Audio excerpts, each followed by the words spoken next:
Pembacaan firman kita hari ini terdapat pada Kejadian pasal 11. Menara Babel. Adapun seluruh bumi, satu bahasanya dan satu logatnya.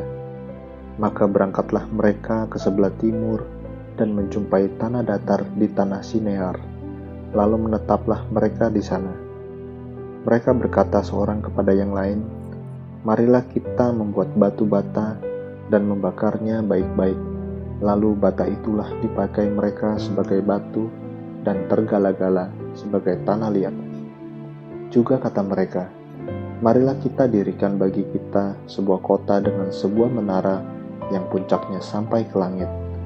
Dan marilah kita cari nama, supaya kita jangan terserak ke seluruh bumi." Lalu turunlah Tuhan untuk melihat kota dan menara yang didirikan oleh anak-anak manusia itu.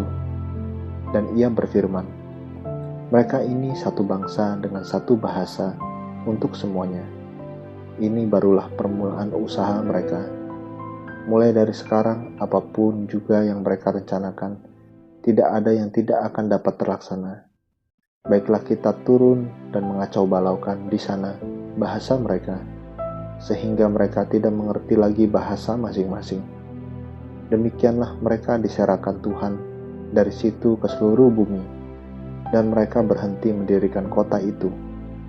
Itulah sebabnya sampai sekarang nama kota itu disebut Babel, karena disitulah dikacau balaukan Tuhan bahasa seluruh bumi, dan dari situlah mereka diserahkan Tuhan ke seluruh bumi. Keturunan Sem. Inilah keturunan Sem. Setelah Sem berumur 100 tahun, ia memperanakan Arpaksad. 2 tahun setelah air bah itu, Sem masih hidup 500 tahun. Setelah ia memperanakan Arpaksad, dan ia memperanakan anak-anak lelaki dan perempuan. Setelah Arpaksad hidup 35 tahun, ia memperanakan Selah. Arpaksad masih hidup 403 tahun. Setelah ia memperanakan Selah, dan ia memperanakan anak-anak lelaki dan perempuan. Setelah Selah hidup 30 tahun, ia memperanakan Eber.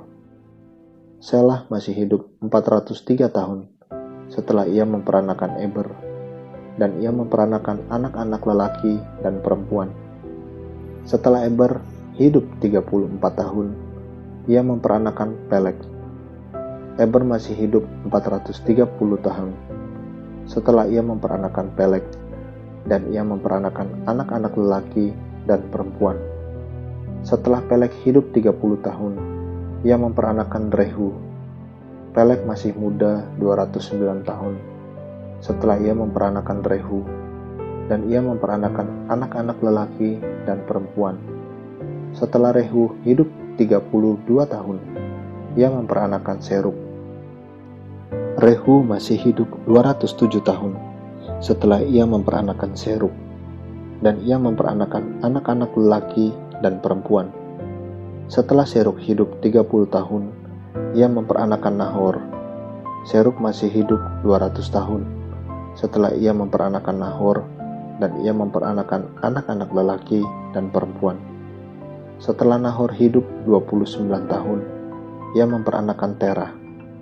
Nahor masih hidup 119 tahun setelah ia memperanakan Terah, dan ia memperanakan anak-anak lelaki dan perempuan. Setelah Terah hidup 70 tahun, ia memperanakan Abram, Nahor, dan Haran. Daftar keturunan Terah. Inilah keturunan Terah. Terah memperanakan Abram, Nahor, dan Haram. Dan Haram memperanakan Lot. Ketika Terah ayahnya masih hidup, matilah Haran di negeri kelahirannya di Ur-Kasdim. Abram dan Nahor kedua-duanya kawin. Nama istri Abram ialah Sarai, dan nama istri Nahor ialah Milka. Anak Haran, ayah Milka dan Yiska. Sarai itu mandul, tidak mempunyai anak.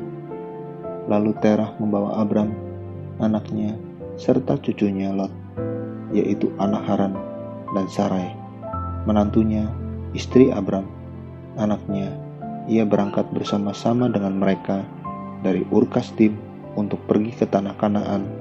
Lalu sampailah mereka ke Haran dan menetap di sana. Umur Tera ada 205 tahun, lalu ia mati di Haran. Amin. Terus baca firman-Nya, renungkan dan lakukan dalam kehidupan kita. Tuhan Yesus memberkati.